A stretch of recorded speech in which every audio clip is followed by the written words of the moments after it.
Welcome to the Coach to Coach podcast. On today's show, we have Jon Brewer, the defensive coordinator from Fontana High School.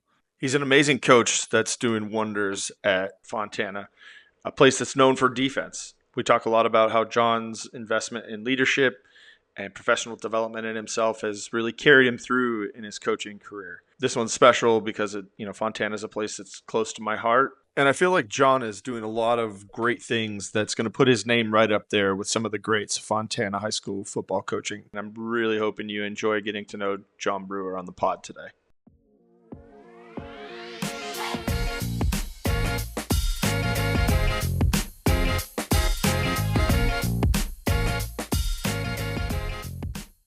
Tell us who you are and where you're currently coaching, and then, a little bit about how you began, the early days. Yeah, most definitely.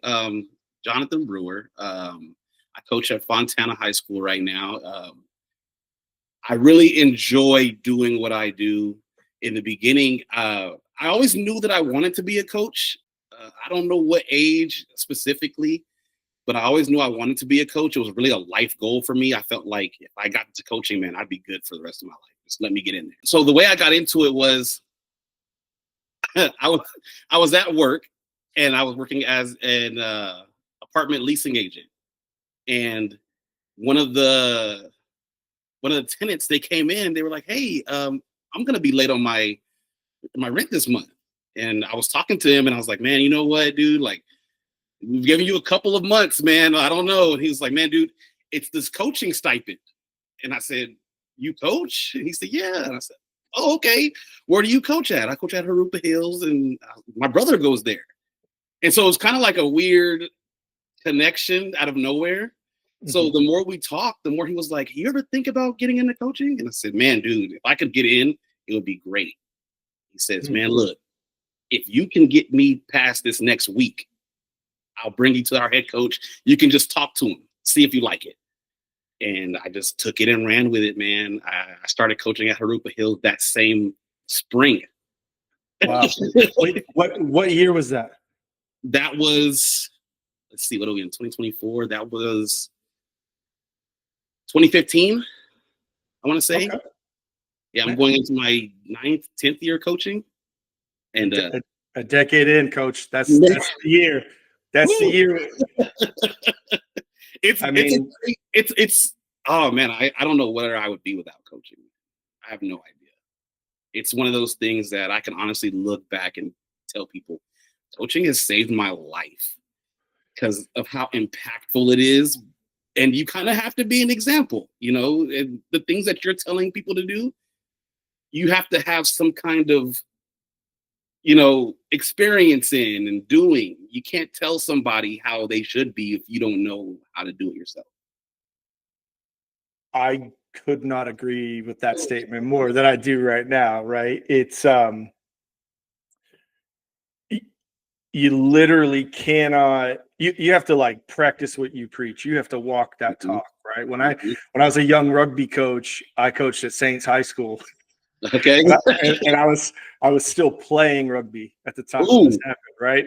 And I was kind of in what you would consider my prime of my rugby career, which was passionate recreation. I had a few opportunities, but didn't go anywhere with it. Yeah. But I bring the young guys out to this game, and I'm like, play an 80-minute game, come off the field. I'm like huffing and puffing. I'm like, "Boys, what'd you think?" And they're like, "You know how often you tell us not to walk in a game, coach? You walked the entire second half." And I was like, "Look, man, I'm trying out here." Yeah, but in all actuality, it really caused me to accountability. I took a round turn on my fitness, and anytime a player showed up, like actually not even when they were there or not there, I played as if they were there, right? Because you never know who's watching. You talked a little bit about getting started in coaching. You always thought that was a life goal. Mm-hmm. Tell me a little bit about your early days as an athlete, maybe high school, middle school, wherever you feel like starting at. But how did you connect with sports in a way that made you feel like coaching would be in your future? You're gonna love this. So I started going to high school at Bloomington High School, and my single parent household. I honestly felt like going to high school and getting involved in sports was the best way for me to be around just other guys, just guys being guys, and I really enjoyed the time there. And I started out playing football and running track. And so Coach Markham sees me on the track. And I know you're a big Coach Brewick fan. So wait till I get to that side of the story. Okay, I'm listening. So Coach Markham sees me on the track. I'm running my regular mile in PE. And he's like, hey, can you run a sprint really quick? And I say, yeah, sure. So I just run full speed, straight 100 meters. He says, can you do it again? Said, yeah, sure. And Markham wasn't the guy for many words. So the fact that I heard him speak was kind of strange. But I run it again. He says, hey, I want you to come after school. Come play running back for me. I said, oh, okay. And immediately I loved it because I love being around just the guys of football. It was great to have guys that, that were in my area, around my block, that were like, man, dude, keep playing football. Keep going. Yeah. Towards my junior year, I had a little more playing time. And then I actually transferred schools my senior year to Kaiser High School, where Coach Brewick was at. What year was that? It was 2006. Okay. A little bit early Brewick, a little bit. He just gotten there probably like 2 or 3 years before. But still the softer version of old Dick Brewick, right? For sure. A lot of it. It's funny because when I went to talk to him, I told him, hey, I came from Bloomington High School. And he was like, oh, is Markham still there? And I said, yeah. He was like, oh, man, let's beat his ass. And I said, okay. Oh, man, that is classic Coach B. Like classic Coach B. And you know what? We played when Coach Markham had that incredible run with Bloomington. Oh, man. He went like 884 points or something in a season. He was like, the hell you are going to score that many points. We'll see you next year, right? And he literally went to us. I was a defensive end at that time. And myself and Woodrow Shirley was the other D end. And he said, if you two guys stop the double wing, you're going to be players of the game no matter what. And and he had Markham dialed, bro. It was 30-6, I think was the final score, or 30-7. And we played at Fontana High School and battles. Yeah, man, I'll tell you what, Brooke is a guy that doesn't have a lot of ego, but he's competitive as hell.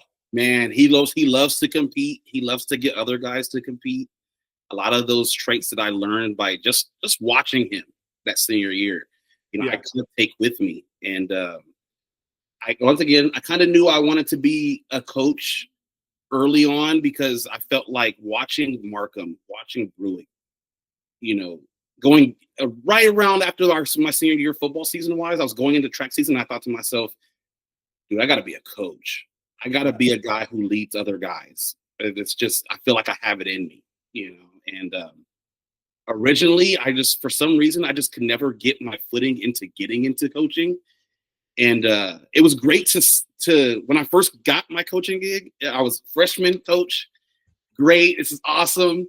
And man, nothing cuts deeper than freshman, man. The young ones are always the ones that come out and they just say the wildest stuff. Wildest things. The wildest things, and if you think back, like what were we like when we were freshmen? We were the exact same way. You're coming out of middle school, you're trying to find your way in life. Everybody else is bigger than you on campus, and you're all sort of like maneuvering for position in the pecking order. And playing football is what got you in the pecking order. So they see it how we saw it. Like, hey, although I'm at the bottom of the totem pole, I'm a football player, so that moves me up above the other guys. When you were at Kaiser, was Bill Cardosi there? Had he gotten there yet? I played with Cardiac. He was an assistant there, and he ended up taking over after Brewick left, and he did a great job with that Kaiser program, man, keeping it going. He crushed it, bro. He crushed it. And you know what? Talking about coaching, right, and like seeing sort of like the future and seeing yourself in positions, you could tell Billy Cardosi was going to be a coach when we were in high school. The moment you saw it, the Yeah. moment you saw him, the way he moved, the way he acted, the way he said certain things, you know, an excellent example of, like you said, you can totally see, Yeah. you know, he's headed rocking. Okay, so you get a freshman coaching gig at Rupa Hills, Yes. right?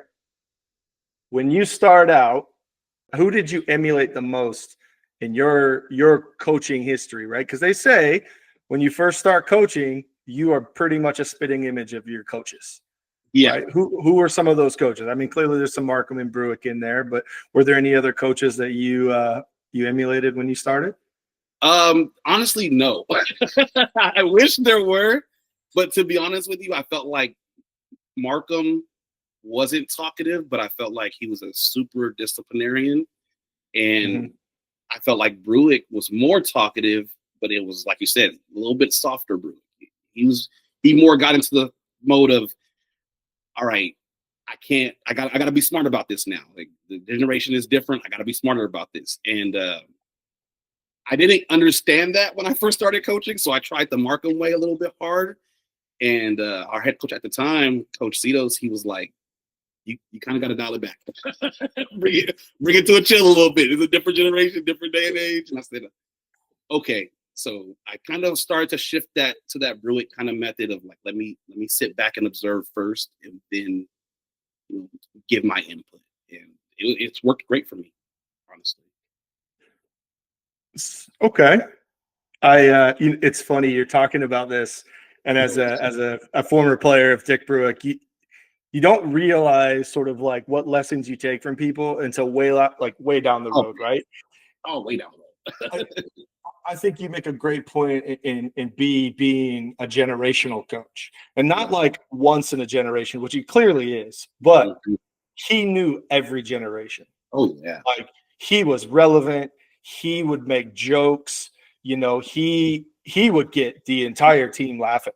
Oh yeah. And it's like, you can't do that if you're not like speaking that language. You know, he used to tell us the D linemen were the best dancers on the field, and he would start dancing, and we would just like start cracking up, you know. And he knew everybody's first and last name. Like, he was just the man at that stuff. And I don't want this to be a Dick Brewer podcast. This is a Jon Brewer podcast. But man, you're hitting on some stuff that I think both of us have learned from him. You know, I've kind of become that too, and I didn't even realize where that was from until you said, like, B sort of got to know us. He figured us out, right? Definitely. So you started off as a disciplinarian. Yes. Don Markham in you, right? Went to some Dick Brewick, you know, like, how long was your time at Rupa Hills? You know, was it always defense?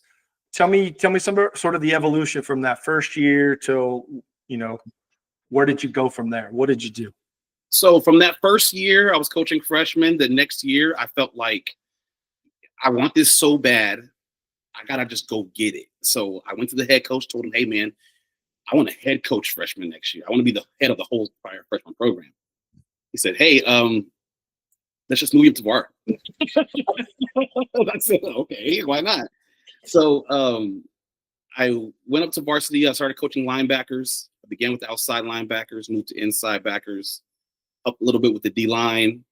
And then after my fourth year at Arupa Hills, I thought to myself, you know what? I originally came in. I wanted to take it. I'm going to keep going until I can't no more. It's something I've always wanted to do.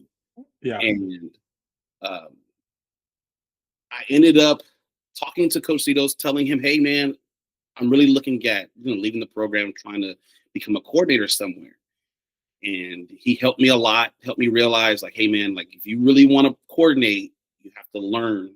And in order for you to learn, you have to look at other guys around you. And not just around you, but the way you watch NFL football is different. The way you watch college football is different. Things change in your mentality now because you want something bigger. So you have to look different. Yeah. And it helped a lot. I originally went to Indian Springs during COVID. The moment I left is crazy too. The moment I leave Arupa Hills, boom, COVID happens the next month. So we're in complete shutdown. And I'm like, this is the craziest thing to adjust through. And the head coach at Fontana High School, he calls me. I had a buddy who was coaching there. He says, "Hey, man, I don't know if you're thinking about it, but Fontana, they have a history there. Brewick was one of your coaches. You might want to look into just joining." I said, "Man, I don't want to go if I can't really help." And the head coach talked to me. He said, "Listen, if you can come help us, you'll move up so fast here, it's ridiculous." And I said, "Okay." So I just said, "Okay, let's do it." So from Indian Springs, I didn't even finish the year due to the COVID standard. So I go over to Fontana and I started as a linebackers coach because he was like, "Dude, I need offensive help. I need defensive help." So, well, what I know is defense. So let's try it out. And started out linebackers coach. And before the end of the year, the defensive coordinator, he had torn Achilles in practice. Oh, man. Brutal injury. When he did it, I was like, "Oh, no. So what are we going to do?" He said, "Well, you're in, John." Yeah. Let's go. Okay. And I kind of took it and I ran with it. And every year I'm learning more and more, just being a better, just man, just a better person, not to go too, once again, not to talk about the Brewick show. I did learn that what I like the most about coaching is just generational help. We can always look at this generation and say, "Man, they need help." But who helps? Who does their part towards society to help this generation and help them grow and learn and be confident? Like coaches helped us, like Coach B helped me and tell me, "Hey, you might feel like you can't do it, but you'll be okay. You'll be okay. You'll be all right. Shake it off. Bite down on the mouthpiece and just get in there." And it's like, okay. And the more I did it, the more it helped. And now I'm tasked with teaching like I was taught. And it's made me just a better all-around person. I'm a better man for it. I'm a better husband for it. I'm a better father for it. And I lead by example. I bring my kids to practice about once a month just so the football team can see, like, "Hey, this guy's a good dad." My wife comes with me to banquets and stuff like that. This guy's a good husband. Like, why wouldn't we want to listen to what he has to say? And in turn, I do what I can of learning how to get them to be better men. Showing them what being a better person in this society is like. Because truthfully, we need better people. I just feel like that's the kind of world we're in where we complain about it, but what do we really do to help? Coach, you're hitting the nail on the head. There's a lot, and I can imagine in football, right? It being so culturally relevant in the United States, right? Yeah. You probably experience it a bit more, but in the rugby world, we're starting to see, Gen Z, Gen Alpha coming through, and a lot of people are writing these kids.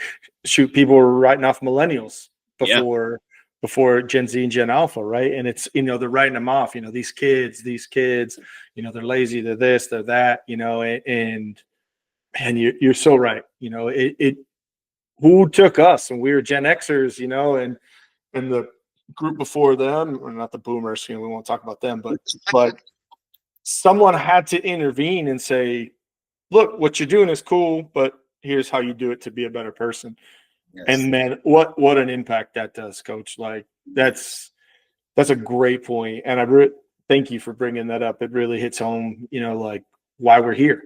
Yeah. It's not about wins or losses. I mean, it is and it isn't, but I mean, at the same time, it's a game. The way I see it is, in games, it's 50-50.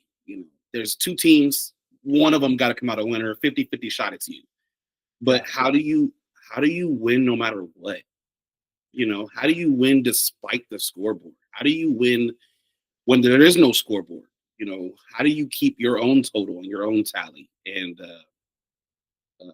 I really feel like this is my 4th year being a defensive coordinator, and I've seen a generation of freshmen become seniors, and I've seen the impact that I've made on these kids' lives. And through COVID, these are kids that came right out of COVID.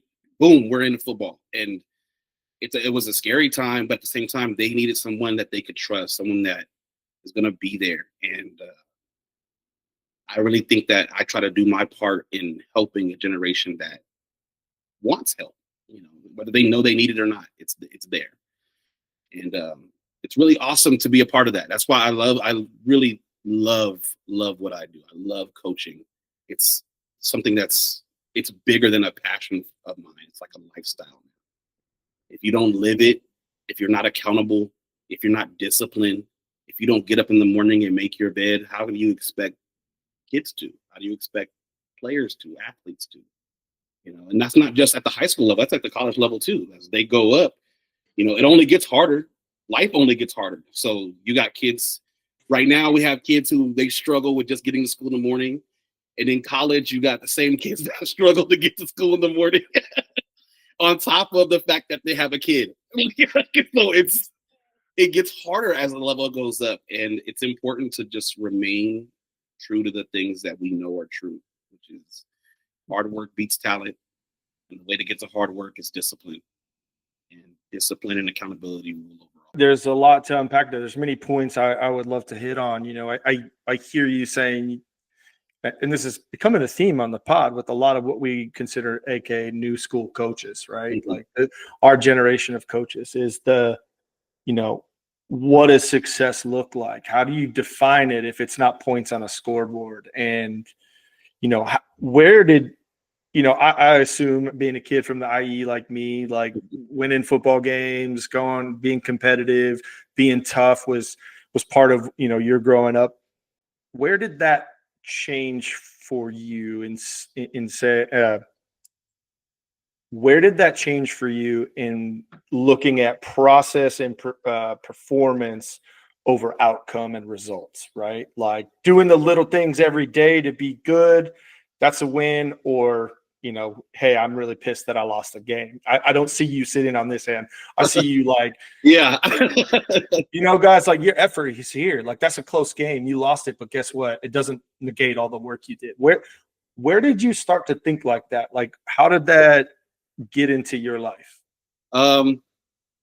After my first year of coordinating at Fontana, I jumped into coordinating, and it was great and all, because I was like, man, dude, I'm a coordinator now. I tell my friends I'm a coordinator.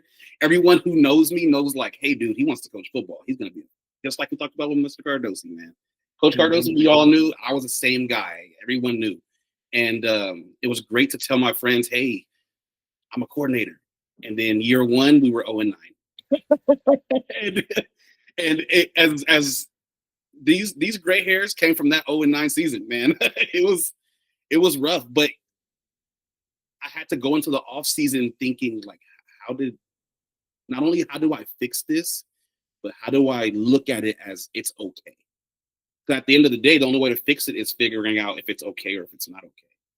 And after that first year, I started to realize what we were missing was the little things. And as that changed, we got better the next year. And I felt like, okay, what I hit on last year, I need to get better at this year. And every year it's gotten better to this year, where we're 6-4 going into the playoffs. All of our 4 losses were one touchdown games, one possession games. And to me, I can tell the whole team, like, hey man, that's how close we are. We've gone, this senior class has gone from 0-9 year one to being within a touchdown of 4 losses, and adding 6 wins to that, and on top of that, I feel like I hang my hat on Fontana being known for defense and steady run game. And in order to get a good defense, you have to be disciplined. Yeah. And I feel like as we've gotten better, discipline has gotten better to now where we're in a season where we have 5 shutouts in one season. Like, that's not the easiest thing in the world to do. Winning itself is hard. Yeah. So how do you hang your hat on, like I said before, how do you win even when it's a loss? How do you win no matter what? Yeah. That's the biggest thing. And that's what I learned that first year. My first year, I started to be like, I got to win no matter what. This can't be a lose-win situation. It's got to be a win-win situation. Either it's a loss or it's a lesson. And I choose lessons over losses all the time. There's always somewhere where you can be better. And that's my emphasis. Like even at the high school, we always tell each other, we compete every play and we get 1% better. That's our big deal. We're always going to try to fight for that 1% better, trying to get better. And sometimes that's in the form of, hey, I was there for this play. I could have made this play. I'm so close. And sometimes it's in the form of, you got to be at practice earlier. 1% is 1%. If you can get kids to show up at practice 10 minutes earlier, boom, that's going to get you better. That 10 minutes is going to get you better. The little things are going to continue to get better. And that after that first year, I kind of really hung my hat on getting 1% better is everything. And the only way you get 1% better is by looking at the little things. Tell me a little bit about the things that you celebrate as wins in the Fontana defense, right? We're friends on social media. I see all your stories and posts, right? Like, and I know as a coach, you don't put everything out there, right? Oh no, but as a former defensive end at Fontana High School, what are you celebrating as a coach in your defense? Is it turnovers? Is it tackles for loss? Like, tell me a little bit about that. How have you sort of shaped that to get the players to buy in? Man, I have great energy. I hope anybody watching can be like, man, his energy's off the charts. He's always excited. I'm like this throughout life. So I celebrate everything. It don't matter what it may be, how small it may be. I celebrate everything. If it's a good tackle, celebrate. I'm jumping up and down. If it's an interception, I'm jumping up and down. If it's any kind of turnover, a sack, anything, I'm jumping up and down. There's been times where we get a flag and I'm still jumping up and down because sometimes they need to know that even through a mistake, it's kind of okay. There's moments, especially strategically, there's moments where you can get a penalty and it's like, it's okay. Hey man, let them know. Penalties aren't points unless it's 3, right? Man, that's it. You know what I mean? It's a couple yards, but that just means you fight harder on the next one. So I celebrate. I'm a firm believer in there are no small victories. Every victory is the same. There are no small things. It's never celebrate all victories because that's how it comes. You never know when the next one's going to come. Yeah. You never know when the next good play is going to come to you. You never know when the next good point, anything is going to come to you. So the moment you get one, celebrate it. Turn up. Enjoy all of it. Soak it all in and hope that it leads to a chain of events where you spark another one and another one and another one, and it just doesn't stop. That's a great segue into a question I've been thinking about, right? Okay. Someone told me that it was a myth, and I was like, yeah, okay, whatever. But do you believe that a team can actually create momentum in a game? Yes, 100%. Momentum is nothing but seen swagger. If you can see my swag and you can feel my swag, I got momentum. I'm carrying it into the next one and the next one and the next one until I have no more left. And I believe that momentum is carried through multiple actions, not just of one person, but of the whole team. Yeah. If you make a great play, that's great. Can you make another one? But the start of the events is, can you make one? Yeah. I want to be a head coach one day so bad. And the bigger thing for me is, can you start here to end up here? Can you start low and end up high? Because no one just gets it at the top. You don't just walk into a game and we won 40-0, don't even get on the field. Like you got to work for it, and you got to work for it by one play at a time. And as that one play goes, it goes up and up and up and up. And as momentum takes you, it carries you. Yeah. And that's not the only thing that carries you, but it's a piece. It's a piece. Gosh, that's a great answer, Coach. And I follow on that side too, right? Little actions add up to big things, right? Yeah. Sure. And when the coach told me, "Oh yeah, momentum's a myth," I was like, "The hell you say, right?" Like, myth. I mean, it's like, well, yeah, you perceive, but they get an interception, bang, momentum's gone, Yep. And so I kind of fell on the side of Yeah, you got to just keep those actions going up, and you can't Mhm. let a little loss Take pull you you down. back so far, right? Mhm. So, I believe in that, man. I've had moments where we get a turnover and the next play, the offense gives the ball up, and yeah, I see guys just tank. And it's like, no, no, no. Come on. And I've told guys, we're kings here, man. If you let your head fall too far, your crown will slip. yeah, And it's really important for young men to hear men tell them, hey, man, keep your head up. Don't look down like that. Keep going. Keep moving forward. Because once again, life's gonna happen. Life's happened to me. Life happens to all of us. And when you hang your head in a football game, that just means you hang your head when it really matters. And that's what momentum leaves you. man, that's well said, Coach. That is well said. You know, Thank you. Thank you. life, sports, good teams, good moments happen, bad moments happen, and it's how you respond to those things that make you a king, Yep. that keep that crown on your head, right? And no one wants to play the opponent that just lays down. You want that tough opponent. Hey, you scored, good on you, bro. But here I come. Yeah. Here Love the comes the confidence. defense. I Here it love comes. I Uh, tell the guys all the time, man, we've been in tight games, and I'm like, I say it on the sideline, I love the comp. I love it when a team battles back and we got to go throw something back at them, and which is back and forth. And those battles are like you, for example. I know you remember all the good times where you're in practice and you're going toe to toe with a tackle, and you're like, dude, this is great. At the time, you're like, man, I keep losing, or man, I keep kicking his ass, and it's great. But man, when you leave football or you leave your sport, you're like, man, dude, I enjoy those battles so much.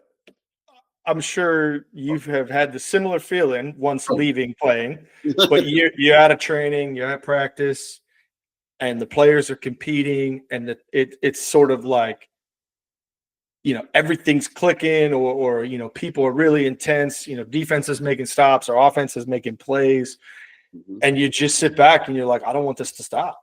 Oh man. I want this. I want you to chase this feeling, keep going. Mm-hmm. I'm sure, and there's nothing better as a coach. Our so going into one of our weeks, I want to say it was like either our week 9 or 10. Uh, there was these fires that were out here, and it was really tough to have practices because of the air quality. The air quality was just so bad, and we were able to push back practice back an hour because the air quality had just cleared up just enough. And we had one of the best practices because we're moving so fast and so intense. And it was like, oh, we're going now. And it became more, it didn't even feel like a practice anymore. It felt like we were in a game with each other. And it was the offensive coaches and the defensive coaches, and we're just going through it and back and forth and back and forth. Offense scores, great. Defense, let's go again. And we go again, we get a stop. And it just felt so impactful, and just the competition of it all felt so much like, dude, I hope you guys feel this forever. Like, I hope there's guys who you gotta want to be in a battle, man. And I love history, so I love those stories of like Achilles, and I even love biblical stories where it's like David's in a battle with Goliath, and it's like, you know how technically sound he's got to be to throw a rock with a slingshot at that time? I You hit know, him right in the head. man, and you know how many times he's practiced that and practiced it and practiced it and used it in battles, and now it's like, okay, I'm used to this now. The more once it comes back to the little things, make big impacts.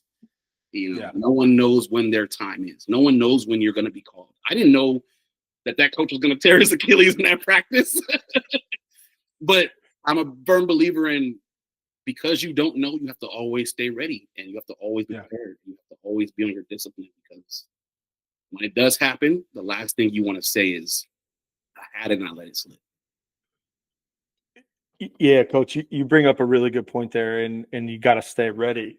I've heard you say this a couple times, that you have this hunger to elevate to the next challenge, right? Yeah. It sounds like you are very much in the fight, quote unquote fight. Coaches don't fight too much, but the battle is staying relevant, keeping your craft up, keeping your connections and relationships up.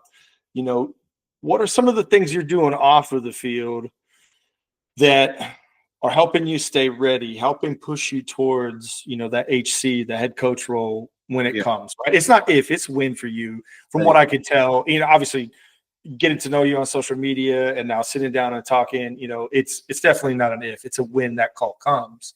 And I don't want you to leave Fontana by any means, because I'm really happy with how things are going right now as an alumnus, whatever I am. But like, how are you staying ready? What sort of things do you do off the field? We talked about what rugby coaches nuke the hell out of everything, right? Like, what does football coach professional development look like? I'm a firm believer in a lot of coaching clinics. Mm-hmm. I go to probably like 3 or 4 in an off season. A lot of film study. I audit our film, and I'll go back over our film, practice film, game film, and just watch it in spare time. Yeah. Me and my wife will go to the mall, and instead of watching shows on my phone, or I'll just be on my phone watching film. So I'm a firm believer in film time. Coaching development for me is also connecting with college coaches. That's been a big push of mine. When I was at Harupa Hills, Coach Cedos was really big on going to AFCA and linking up with other college coaches and just talking and learning and developing things around what the college level does. Yeah. And I continue to go every year. I go to Glazer clinics every year, and I really try to emulate some kind of college game into our high school game. A lot of this generation doesn't know. It comes down to they just don't know. And so sometimes it's cool to be around college coaches and figure out how they're teaching one thing, and then how I can translate it into something for us. So got a few buddies who coach college level. They coach junior college, they coach university level. And it's great to, even if it's something as small as, we don't teach our defensive ends to line up like that. Yeah. And I might look at that and be like, yeah, not going to do that. But then I also might be like, hey, it works for you. So how can I get that to work for me? And it begins another conversation. So I'm really big with, making friends in the college level, making friends at the high school level. Once again, clinics are huge. Film is huge. And then one of the things that I began to do is really use social media. Yeah. Social media has become a really big tool for me. I'm on Twitter, and I follow so many different coaches that there's times where, here's a great example. In the off season, I followed a page who was talking about Buddy Ryan and how they used to beat the triple option. And I was kind of confused because I was like, that don't look like it's going to work. And then our first game of the season is San Bernardino, who runs triple option. And I told our head coach, I said, hey, man, look, I want to try this. And I know it doesn't look like it's going to work. I get it. But I got to try it in the game because I'm a believer in Buddy Ryan. He said, all right, try it. See how it goes. And because I was on Twitter, because I ran across that page, and because that coach was speaking specifically about what I was going to see, it became a development tool for me in that moment. So social media helps a lot. As you said before, like we follow each other social media wise, and a lot of the things that I follow on social media, I try to show kids an example of, we're not just the only school that's doing this. I'm experimenting with 3 safeties on the field, and Iowa State does this. like look what Iowa State's doing, guys. And it helps the kids kind of feel like they're on social media all day anyway. So it helps them feel like, maybe he knows what he's talking about. And I study it. Coach, did you just say you send social media videos to the kids during school? Oh, no. Man, never done in school. I'm just kidding. With tasty on their time. But it's an awesome tool. It's an awesome tool. I think that current coaches, as they continue to grow into bigger coaches, using social media as a tool it's never going to go away. What are your I've asked this question to a couple of the rugby coaches, but it's great to ask you, and I'll definitely check them out. What are your top 3 social media accounts that you look at for like getting better, or whether it's technique or it's scheme or it's whatever? What are your top 3? Top 3 is tough. Match quarters. I love match quarters. I think Cody Alexander's done a great job in letting match quarters be a tool for other coaches to use, because honestly, sometimes in the coaching world, everything's so hush hush. Yeah. And, he does a lot to put stuff out there. So I like Match Quarters.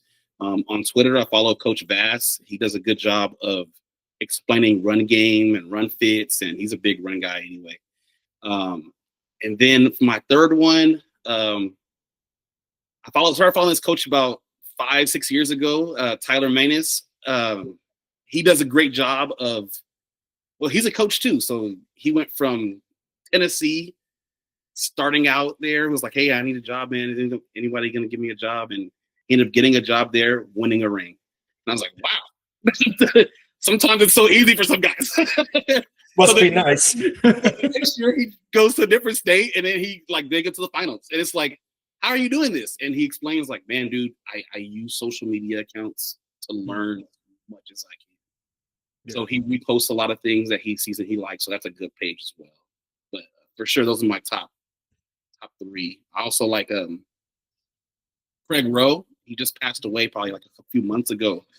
He's a defensive end. He shows a lot of good defensive end technique pages, videos, and things like that I like to repost. He was a godsend starting out, because as an outside backers coach, when you need somebody to get on the DN level, you know who to look for. Let me get that outside backer up there. And his videos kind of helped me a lot as well. So those are the top pages for me, social media. Any non-football social media accounts you follow that outside the box stuff that you might want to promote or that have helped you? I'm a real big fan of just leadership in general. I follow a lot of Simon Sinek. I think that he showed a lot of things social media wise that helped. There's a few others. Can't think of them off the top of my head right now. I read a lot of leadership pages, not just pages, but books. Goggins, I follow him. I love what he's about, and his level of competition with himself is ridiculous. It's hard to wake up early in the morning and go for a run, man.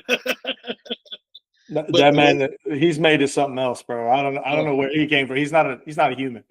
Not at all. Got to be biomedic, something engineered. Yeah. But I definitely follow a lot of leadership because I believe leadership is the way to teach as a coach.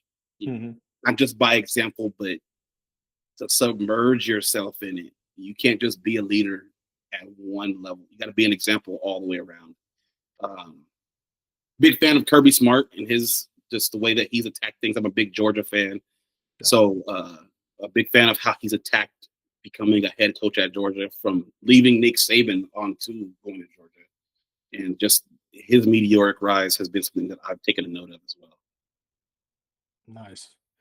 Those are all great references too. I've experienced a couple of them myself. Yeah. Simon Sinek specifically, I've bought my partner a couple of his books actually. Oh, awesome. Yeah, great stuff there, mate. We've talked about how head coaching is in your future, and we've talked about how you look at multiple levels and you try to bring, a little bit of the NFL, a little bit of college football into the high school game. Yeah. Do you see yourself always coaching high school football, or do you have aspirations to go to college? What is? I would love to go to the college level. I do feel like this generation now needs guys who are okay with being at the high school level. And personally, I feel like I'm okay with coaching high school ball. I would love to be at the college level, but I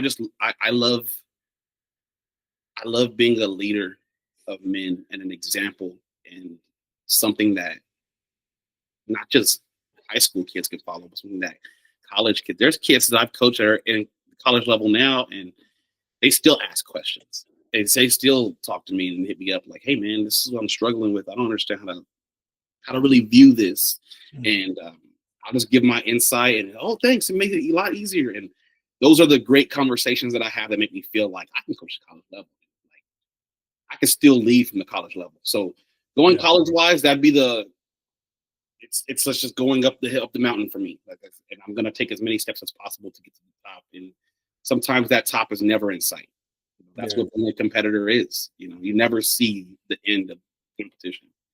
And a college called me today, and they're like, "Hey, man, like, come coach over here." Then, hey, that's just my road to travel. And like I said, I would love to get to the college level, but for now, I love coaching high school. It's an awesome Yeah. um, level to get a hold of, where kids are still learning and finding out, what they like and don't like, what discipline, what it comes with. And at the college level, you kind of already get it. You've got to refine it.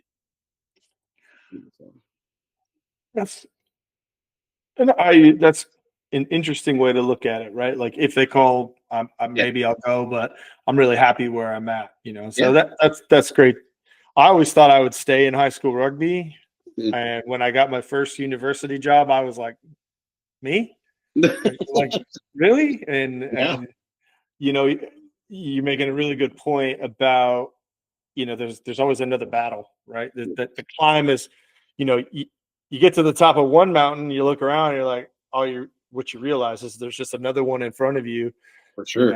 and man, I enjoy the climb, and you sound like a guy who enjoys the climb too. So I think that's why we've sort of connected in many ways, right? Like, believer in blooming where you're planted, and where you're at is where your feet are, and not where you're going. Really, what I would love to do with this podcast is to sort of get more folks into the coaching game. I heard you say, I wanted to be a coach, didn't know how, but I really wanted to. And, sometimes it is luck. Someone asks you or they give you a phone call, right? Like, what would you tell your 2015 self if that apartment leasing situation never came about? How would you engage him to get involved in coaching? That's a tough one. I for sure would say, if you want it, go get it. It's there. If you don't want it, but you want something, a good place to start is coaching, because it requires you to be what you want, to be what you expect. So I definitely would tell myself back then, man, if you would like to get involved in coaching, sometimes it's as easy as going to the football field and asking if they need a coach. Sometimes the answer is as easy as you think it is. I didn't think it was. I had no idea it would have been that easy. And now, as a coordinator, whenever somebody walks onto the football field and is like, "Hey, man, you guys need a coach," I kind of like get in the mode of like, "This is crazy." Like, it can't be this easy, but it is. It for sure is. I was actually on a phone call with one of our young rugby players from Silicon Valley up here. Her name is Marissa, and we were talking about rugby and graduating college and going on to life and stuff. And I was like, look, rugby's much like football, it's a sport you can only play so long. Yeah. I was like, coaching is the thing you can do forever and stay connected to what you love. And if you walk into a new city and you roll up to the club or the football team and you say, "Hey, I'm a coach," I would bet $1,000 right now that no one would turn you down. No. They would say, "Yep, come on. Hey, do you need dinner? Do you need a place to stay?" Oh, yeah. And she was like, "Really?" And I was like, "Yeah, like coaching, it's not a dying breed. It's not a lost art. I just think a lot of people, they don't know how to get across that threshold, And I would have told myself very similar things when I first started. I actually, somebody called me and said, "Hey, we like the way you talk about this particular forwards playing rugby. Could you come talk to these high school boys?" That's awesome. And then I was there for 6 years. Awesome. And I was like, "Oh man, it's this easy? Oh, okay, all right, cool." But it is. It is. Sometimes the answer is that easy. I have some Fontana questions. Okay. As an old head from Fontana, right? The current team, the current coaching staff at Fontana have had a resurgence in performance at Fontana. And it's really incredible to see. And a lot of us are watching, whether you know it or not, like, that's awesome. Given the history of the school, the city, the steel mill, the Inland Empire being a place that's competitive and tough and rough to grow up in, are you using any of those elements in the current school, current team environment, to let kids know you're part of something bigger. 30, 40 years, right? Yeah. We tell them all the time. One of the biggest things that I've heard someone say, our head coach, Coach Gonzalez, say, is you're a part of a group that's bigger than you. You're a part of, as being a Fontana Steeler, it has to mean more. Every school program says that. It has to mean more. It has to be bigger. But I don't think any school truly has a support system like Fontana does. Like you said, there's alumni from around the world that will, hey man, just want to say, keep doing what you're doing.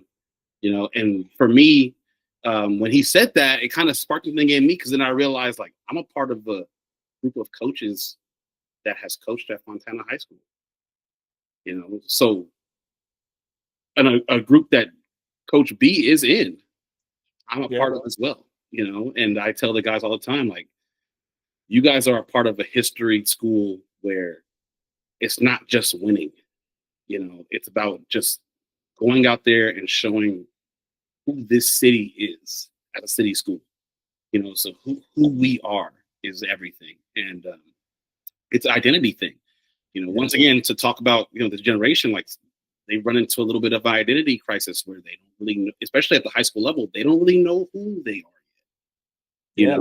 And to tell someone like, oh, you're a Fontana Steeler, man. Like, you can go through that Hall of Fame and see all the trophies that are there. And because you're here and because you're part of this program, you are now a part of an elite group of guys who have played football through these hollow halls, who have walked through this school and said, not so much we win every game, but we battle.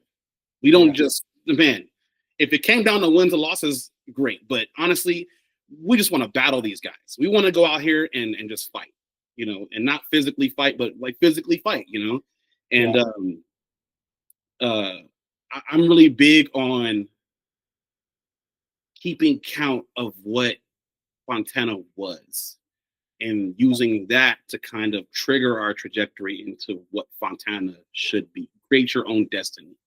But you never forget those who were behind you, those who started where it was. Yeah. So it's always been a big thing of mine, to where, like, we do what's called a Steel Week now, where during the first week of summer, where it's the hottest, we put them through basically all conditioning workouts, running the stadium stairs. Stairs that other alumni have been like, man, I used to run up these stairs. And it's like, great, we do too. Man, I used to run gassers till I puked. Great, we do too.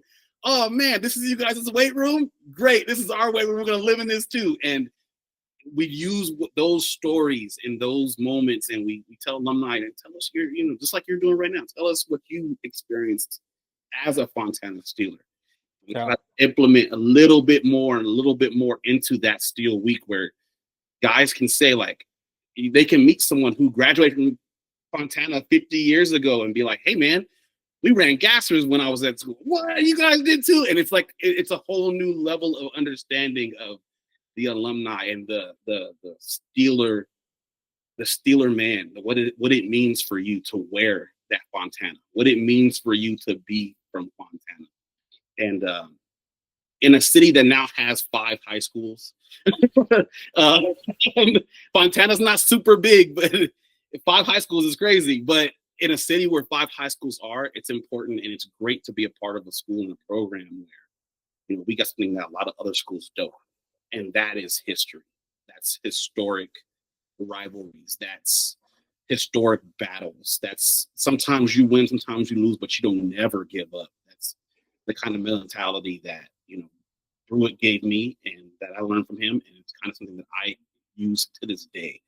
Even when it comes to my own kids, like I have an 11-year-old son, and he's really big on, I don't want to do this anymore.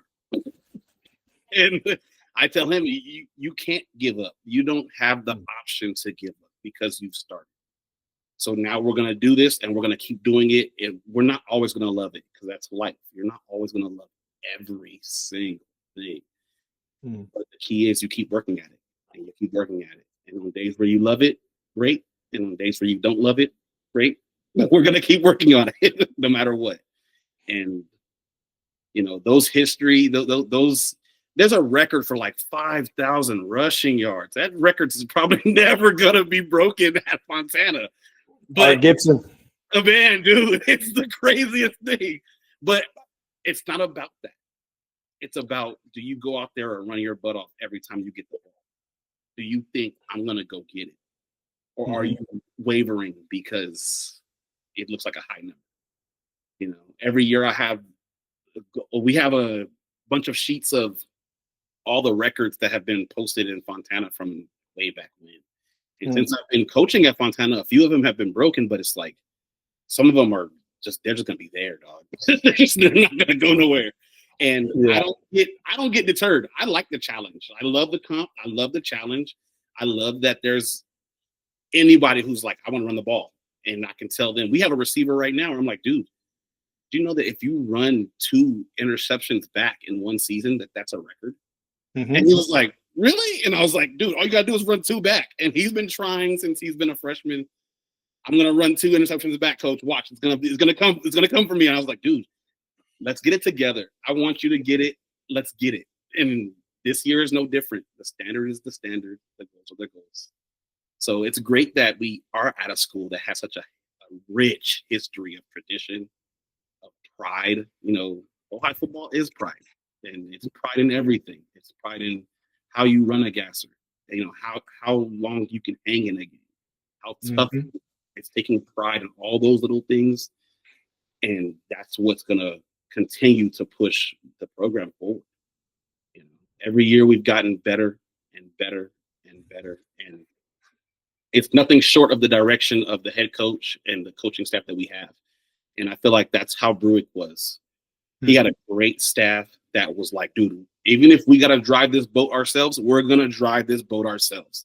And they all backed him up. And I think that we have a good staff that we love. I love bringing more guys in. I love guys coming into the program like, hey, man, I really want to be a part of this. We have guys who have graduated who are like, man, well, this program has made such an impact on my life. I would love to be a part of the staff. And I'm a firm believer in high school GAs. After you graduate, dude, if you really want to coach, come on, bite your teeth down. Let's see what you got, and cut your teeth. Let's see how good you might like it.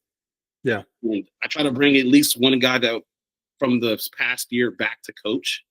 I always try to get them into like, these kids know you, be an example moving forward. If you want to stay, stay. And we have a few guys who have stayed, and they've been great coaches for us. And once again, I believe that all attributes to the history of Fontana. That's what Brewick did. That's how he was. And that's what I try to, not so much, I don't want to be like Brewick. I want to be better for sure, but I want to emulate what I felt like made him such a great coach. Man, you bring out a lot when you're talking about that. And my question was just rooted in like, how would you use it, right? And I think what I hear you saying, and something that's really relevant today just as much as it was when I was there, right? You've got 5 high schools right now you're competing with, which means the enrollment's much lower than it used to be. I graduated with 1,000 kids. Oh, right. In 96, right. And in my senior year, they opened up A.B. Miller. Oh, right? wow. Okay. Yeah. And so I think what the kids of Fontana today have in common with all of us is you're still the school in the middle, the heart of the city. Part of the city, man. And you've got to fight your way to continue to be that historic school, that maroon and white for the Steeler man.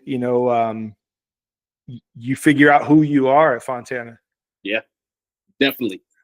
And I'm no different. I'm no different. I'm the same. Yeah. We used to say, and it's really cool. Not cool. That's a really word, aging myself, right? Like it's to hear you say, Fontana football is pride, and you can't be afraid of it. Like we used to say, we ain't scared of nothing. That's right. It's the same thing, right? Like you come from a place that is it's on the I-10 freeway. People pass by it. There's a NASCAR track. That's what we're known for. But it's hardworking, blue collar, good people. You're a school with a lot of tradition and history, which, they used to use it with us, like, don't be the guys that will lose the tradition. Yeah. But it's something. You're right, man. You're part of something pretty big that goes back a long way. And I'm glad other people are reaching out to you guys because, we are, not that we mean that much, but like Fontana means that much. It does. We Well, are full high. Yeah. We're all Fontana, and I'm really big on making guys feel like part of a pro. Not everybody joins sports. Yeah. A lot of the guys that have joined in the last 4 years are guys who have never played football a day in their life. Yeah. And they just want to play a sport. They've played in the street with their friends, and I want to learn to get better at this. And it's like, okay, come on, let's be part of the program. Come be a part of it. And that's why I try to invite, because it's bigger than just one person. It's bigger than just 1 year. It's huge, huge, huge. Bigger than I imagined. I've known Fontana. I'm an IE guy. I've known Fontana for a long time. When I was at Kaiser, we didn't have the field to play at. We played at Fontana's field. I know of Fontana. I never would have thought how big being part of Fontana's history really is. And it's been a great push. And as long as I'm there, I continue to push, but not just for me, because that's what we teach. Yeah. It's pride. It's pride in who came before you. Pride in where you want to take it next. And I like that. We ain't scared of nothing. You can't be.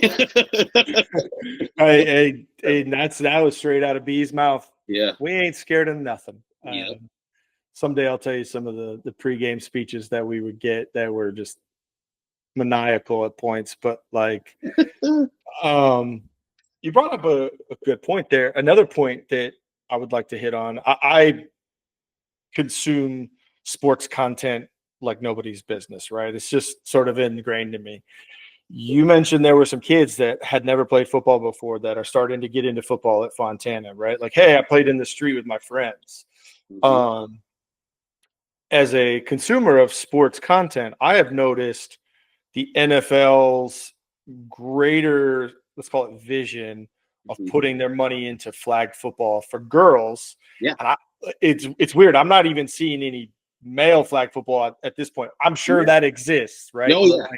Like how much, and actually Fontana started their first female flag football team this year. I did follow that on Instagram. They did. Yes. Right. How would you as a football coach utilize players from flag football or street football?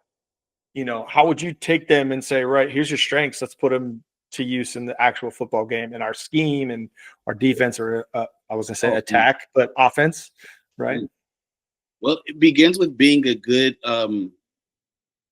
judge of what you need, but it also begins with seeing what people's strengths are. Yeah. Not everybody's going to be the same. Everybody's going to come a little bit different. And there's guys who have showed up. I play quarterback in the street, and it's like, dude, can't do it. This is not the area where you want to be here. But they might be a good linebacker, or they might be a good safety because they can read a field pretty good. And it starts with being able to teach. Yeah. And I feel like teaching is such a huge part of coaching. If you can't teach, you can't coach. Honestly. Yeah. Oh man. So a lot of the guys that even with girls flag football, like, you can bring anybody into a program and teach them. That shows you the kind of coach that you are. And embrace other sports. You play soccer for all your life. Let me show you what you can do over here. You play basketball. Let me show you how you can help here. You play street football. Let me see what you can do in testing them. And that's what football does. It'll test your jaw, man. It'll get you in ways that you never thought, but it'll also open you up and show you who you are. Yeah. The fact that so many kids from the street are really trying to be like, hey, you never played before? Played a little street ball? Probably yesterday I played ball and that's it. that's their resume. And for them to come onto the field, it takes guts. And then Yeah. for us to take them on, it takes guts on our part. Yeah. And in turn, we make a gutsy team, and let's try to figure out what you're good at. And that's where it really starts. Just analyzing someone else's traits can help anybody. And then making leaders. You don't have to be a 5-star athlete to be a leader. I'm very cognizant of time, and we've been on, even with 2 commercial breaks, we've been on quite a bit. So, Coach, if someone were to pick up this podcast down the road and they didn't know you or I, and they're just listening to Sean and John on this podcast, what are some things you would want to leave them with, or some things your players or family or anybody, what would you want them to know about you, or what would you want to leave them with in closing? Try, in all things, try, give effort.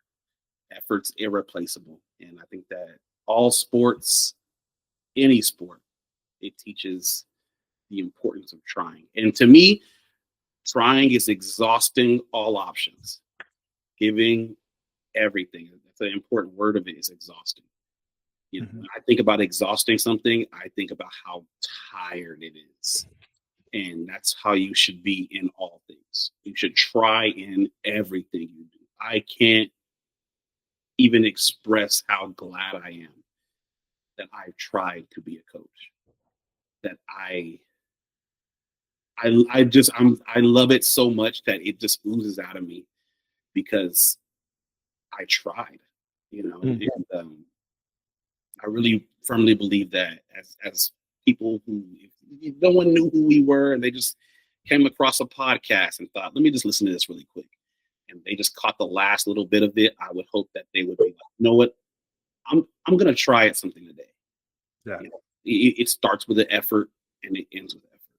So that's the biggest thing. I love coaching, man. I can coach life because it just starts with motivation, trying, and momentum. So that's what I would leave. I would leave with. Try in everything and coach it hard. I love that. I love that. I'm going to borrow a play out of my buddy Lance's book. Is there anybody out there that you would like to express gratitude for, or oh man, you want to thank? I definitely want to. I want to thank Coach, our head coach, Coach Gonzalez. Just taking a shot with me and just being a great example of more fine quality coaching. I want to thank Coach Cetos for helping me as well and taking a chance on me as well, coming out of that apartment complex with not a thing ready. But hey, I went after it, so I want to thank him. I want to thank all the coaches that are at Fontana right now because they've helped mold me and shape me as well. And, I just try to do my best in helping them as well. And that's the same goes for the team. And I want to thank you, man. I think that you've done a great job at establishing this platform, as a way for coaches to connect in ways that a lot of coaches wouldn't even understand. Like, some things only coaches get, not just football coaches, but coaches in general, they understand. And I think that a lot of this podcast came from, you explaining how you felt coaching wise, and then us connecting because we both see similar. So that's always awesome. And thankful for our AD, Brandon Colburn. He's been a great help for me as a coach. There's times in games where he's like, "Don't do that," and I'm like, and he's like, "No, no, you don't." And he's been a great help to me in just learning to be a better coach as well. So. Coach Brewer, I just want to thank you for coming on. Like I said in the pre-show, you're my first non-rugby coach that I've ever interviewed, and it did help a lot that you're from Fontana, from the Inland Empire. But man, I just can't thank you enough. Right, one for connecting on social media, coach to coach, literally what the name of the podcast is, and doing some amazing things where I'm from at the school I grew up at. Those kids, man, they don't know what they got, but they'll know. You know what I mean? Like they'll know. And thanks Thank you so much for coming on the pod, and I appreciate the acknowledgement. And it's been mentioned a couple times, but only coaches know what the other coach goes through, right? And that's what this is about: sitting down, one-on-one. Tell me your story. Let's talk about it. Where do we relate? Where do we do that stuff? So, man, thank you for putting yourself out there. I know that could be scary at times, and I would, if you could tell me when Steel Week is, I would make every effort to come by and at least watch those kids run up those little tiny ass stairs in the stadium. We didn't need build good feet. They build good feet. We didn't need ladders at Fontana because the stairs are only 3.5 inches tall. You just Hey, D-line have the best dancers, man.